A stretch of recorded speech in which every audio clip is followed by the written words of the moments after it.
Hello and welcome back to my channel. If you're new here, my name's Jackie. I'm a writer, I'm a reader, and this year I've been doing a reading wrap-up every quarter with everything I read in the previous quarter. So Q3 ended a few weeks ago and I am embarrassed, ashamed to say that I only read 4 books in Q3 of 2021.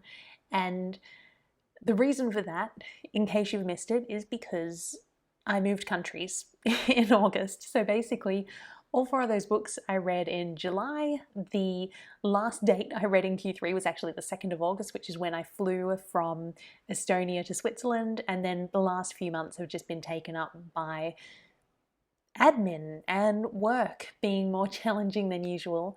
So I haven't had a lot of time. I think the good thing about this though is that I was beating myself up a little bit about not doing much writing since I moved. And when I saw how little I'd read, I went, okay, if I haven't even had like the mental capacity to read, maybe I don't need to be so hard on myself. So like I said, I read 4 books in Q3. I'm going to go through 5 in this video just because 3 of them were a trilogy, so I don't think it makes much sense to save the last one until next quarter, especially since I finished it like at the beginning of October, so it was like right at the cutoff point. So the first book I read was Heroine Complex by Sarah Kuhn, or Kuhn, I'm not sure how to pronounce her last name. And this is in a world where some people, not many, have superpowers, and the main character is the PA of San Francisco's biggest superhero, whose name is Aveda Jupiter. Aveda has mild telekinesis powers, but she really uses martial arts training to thwart evil foes and demons who are trying to get into our universe, until she breaks her leg in a demon fighting incident and is unable to appear for any of her usual appearances. And she does not want to admit any weakness, so what she says is her best friend, her PA Evie, can impersonate her. They have a friend who has the power to cast like glamours on people, so he's able to alter Evie's appearance so she does look like a Vader. And it goes forward with Evie sort of standing in for all of the official engagements. But of course, every time she does this, something goes wrong. And she pulls out some of her own martial arts moves. She even pulls out her own superpower, which we as the readers didn't realize she had. And Aveda starts getting all of this buzz on social media because Evie, disguised as Aveda, she's generating a lot more interest than Aveda did beforehand. So you've got Aveda at home in bed, leg in a cast, who's getting a bit jealous and pissy about this, and meanwhile there's Evie who's doing her job, really frustrated that like, this is what you asked me to do, why are you mad at me? So this was a lot of fun. Now, one of the reasons why I have been looking for more superhero books is because I do have a superhero book that's querying at the moment, and I want to get a better understanding of the market.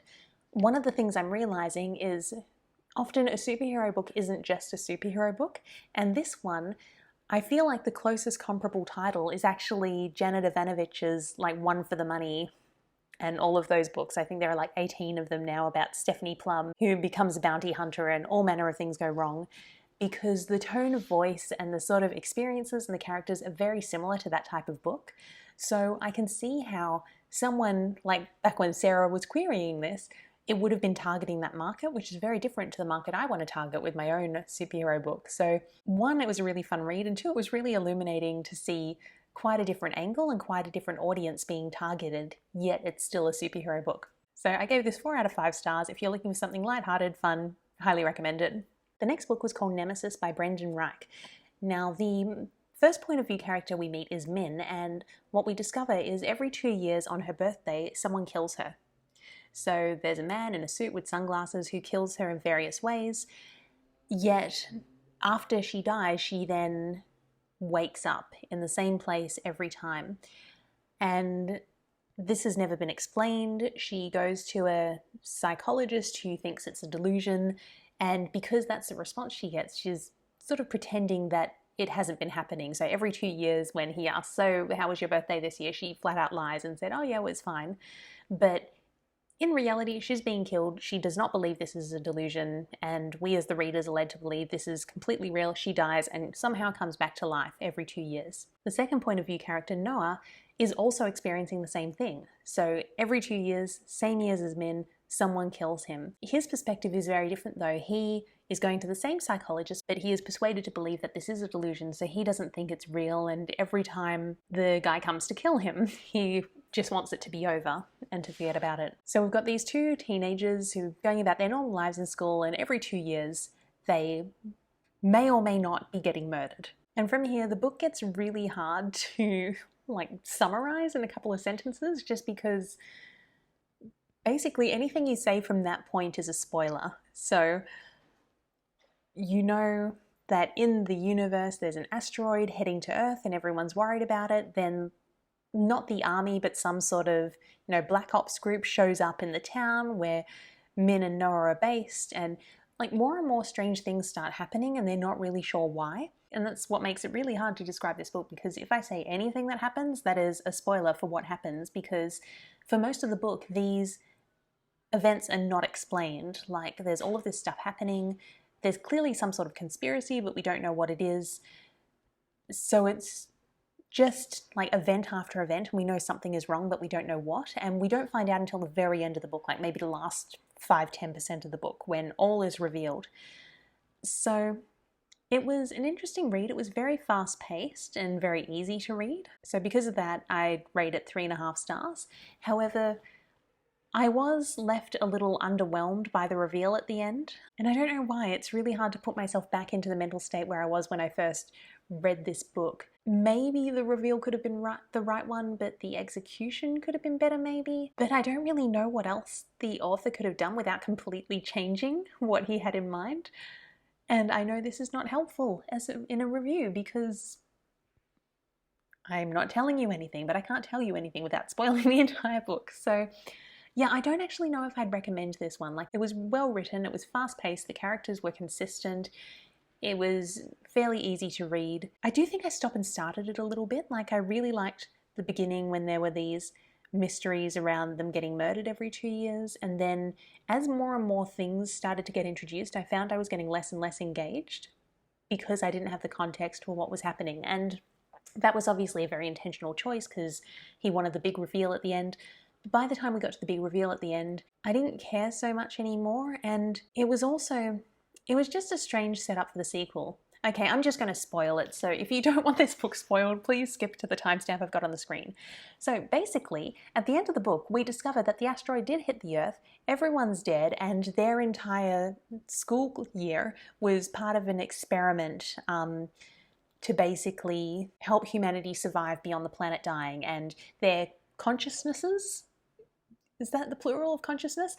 All of their minds and personalities and so on have been uploaded to the cloud, and they're now existing in a virtual space. And this sort of happens from the midpoint of the book, where all of the kids wake up one day and they're the only ones left in the town, and they don't know why. And this is revealed at the very end, and it's an interesting reveal because there's not much closure, because it happens so close to the end. So you find out that this has happened, it was a plan all along to preserve humanity somehow, even if humanity becomes extinct. So we find this out at the very end. There's not a lot of time for closure, but then also it's set up for a sequel. And there is a sequel. There might even be 3 books, I'm not sure, but it's set up for a sequel. But it's well, where can we really go from here? They're all dead. They're all dead, and they're the only humans left alive in some form. So there's no big bad guy to defeat anymore. And we're sort of left with maybe they'll unravel this system that they're living in now. But yeah, it was just, I don't know, it was a little bit I got to the end and went, oh, is that it? And was that it? Seems like a very strange reaction to have to the world ending. But yeah.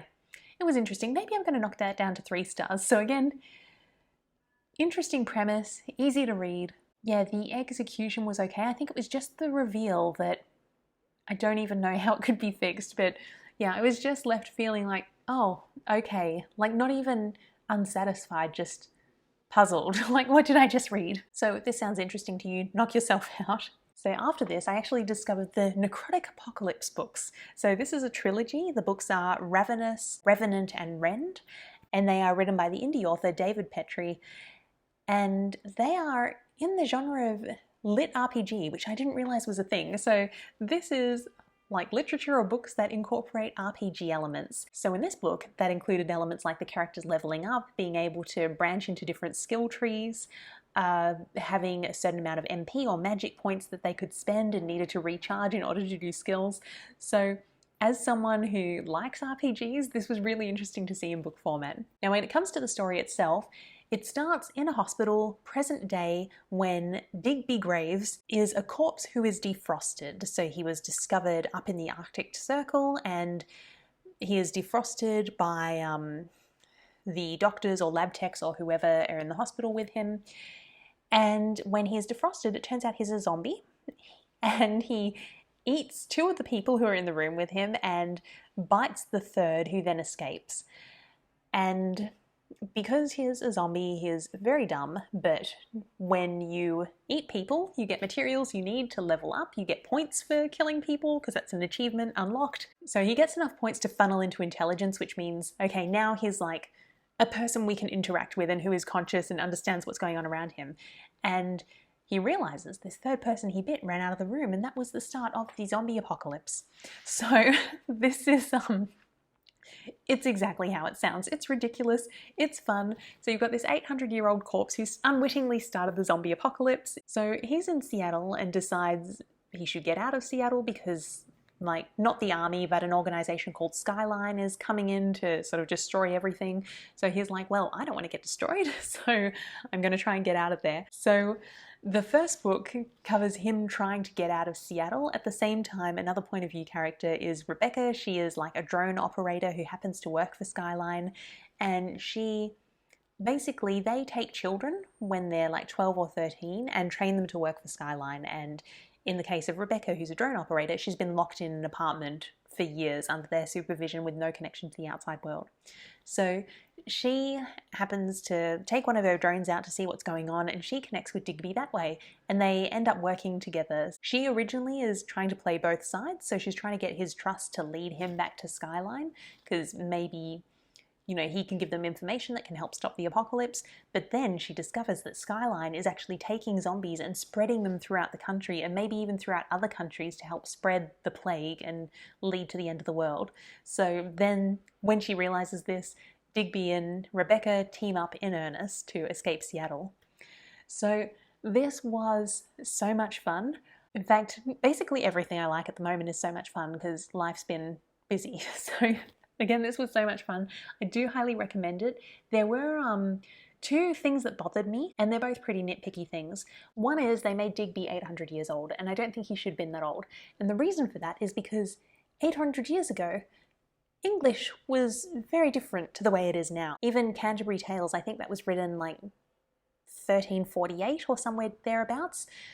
So Canterbury Tales is something, it's in Middle English, we can look at it, we can decipher it, but it's, you know, it's challenging to go through. And if someone came to you and was speaking in that language, there would be an adjustment period. You'd have a bit of trouble understanding them. They'd probably have a lot of trouble understanding you. So Digby is even older than this, yet he can speak perfect modern English. So really nitpicky thing, but every time it referred to him being 800 years old, I'm like, you would not be able to speak modern English. Like, why couldn't he have been 400 years old or 300 years old? So really small gripe. The second one was more around the mechanics of one of the abilities that he gets. So I mentioned earlier that one of the things in this lit RPG, or at least this book's version of lit RPG, was the ability to level up and gain abilities. And there are different characters who get abilities through the trilogy, but when it comes to the zombies, basically you unlock different ability parts depending on the parts of people you eat. So if you have X number of brains and X number of hearts and X number of bones and so on, you can unlock different skills. One of the skills that we see another zombie use against Digby is a maw, so M-A-W maw. Now, in games, I'm sure you've noticed you can collect infinite items, and your characters are never carrying around like a bag or a suitcase or anything. They just exist in some imaginary space. In the book, that's called the void. So whenever Digby eats things, all of these resources, so all the bones, brains, hearts, and so on, they all exist in his void. And if he wants to unlock other abilities, he can like basically bring up on a virtual screen in front of him what he has available to choose from and which abilities it will unlock. Now, the maw is basically an ability to open up like a hole on any surface that goes directly into his void. So rather than having to eat things with his mouth, he can just open a hole under a person and the person falls through. So this ability is really interesting because we see how powerful it is when it's used against him by another zombie, because the zombie basically keeps opening up these holes around him and he like needs to run so he isn't consumed. So we see that this is a really powerful ability, and then he discovers he has the resources to unlock this ability, so he gets it. And I read this, and for the rest of the book, like, part of me was wondering, he'd be in really difficult fights, and so I'm like, you've got this Deus Ex Machina ability, why aren't you using it? Like, this guy you're fighting who's really, really strong, much stronger than you, who has like maybe other magical abilities, why don't you just put a hole underneath him in the floor and swallow him? And that really annoyed me. And it wasn't until I got to book 2 when he got some more resources and decided to upgrade them more that I realized, oh, there was a limit in like how wide it could be opened. And I do believe that was said in the first book, but it was something that was said like in a passing mention. So maybe in the original description of the ability it said you can do this and the hole opens 6 inches or however much it is. And I read that and I understood it at the time, but when it came to using it in practice, I'd forgotten because there's a book and there's a lot happening. So I think something that really simple that could have addressed it is maybe he could have thought about using the maw and gone, oh no, it's not big enough yet. Or maybe he could have tried using it and then realized in the battle that, oh, it's not big enough yet, I can only get this guy's toe, not his entire body. And I think that would have really helped the limitations of this ability stick in the reader's mind, because without that, like, I spent half a book going, why aren't you using this ability? Like, this is the solution to all the problems in all of your battles. So that was a slightly bigger peeve. I can't really criticize the author for that because he did describe the limitations, but yeah, maybe it could have been highlighted a little bit more. And interestingly, the same thing happened again later where he upgraded this ability and then it's the same thing happened. Like in later battles, I'm like, why aren't you using this? And then it was tackled a little better because there is an MP cost, so he didn't want to spend all of his MP. But even with that, sometimes I was like, okay, like, it's worth it to get this fight over. Like, if you've got the MP to use and you've got one big enemy left, it's worth it. So when it comes to battle strategy, come to Jackie, clearly. So I mentioned book 1 is about them trying to get out of Seattle. In book 2, we discover there's like a new type of zombie that's been created, and this has actually been created by the labs of Skylines. They're called Revenants. They're not zombies, but they're similar in that they're like undead, but they suck their victims' blood. They are dormant during the day, which means it's easier for Skyline to control them, but they're also ridiculously strong. So zombies can get strong if they eat enough of the resources and take that mutation path, but these Revenants are like strong and fast from the beginning, so they're a very big threat. So in book 2, we realize that Skyline has been creating these monsters. We realize there is like a secondary big bad. So Skyline's like the military big bad that helps spread the apocalypse, but then there's also this secondary big bad, which is Autumn, I believe, and that's like a group of people who are trying to create this sort of new society / cult. And we realize that they're trying to stamp out all of the survivors because they only want, like, they either want the survivors to join the cult or they need to be eliminated. So book 2 is the discovery of this and sort of the preparation to face off against them. And then book 3 is like preparing for the ultimate face-off. So all of these were really fun, 4 stars across the board. Highly recommend if you're looking for something fun and a bit silly and if you want to support an indie author. And that is all I read in Q3. I believe this was the least productive reading quarter I've had ever since I started tracking on Goodreads, but it means a shorter video, so I hope you enjoyed it. If you've read anything really good recently, please let me know in the comments below because I'm always looking for recommendations, especially now that I am reading more actively again. Other than that, I will see you next time. Bye.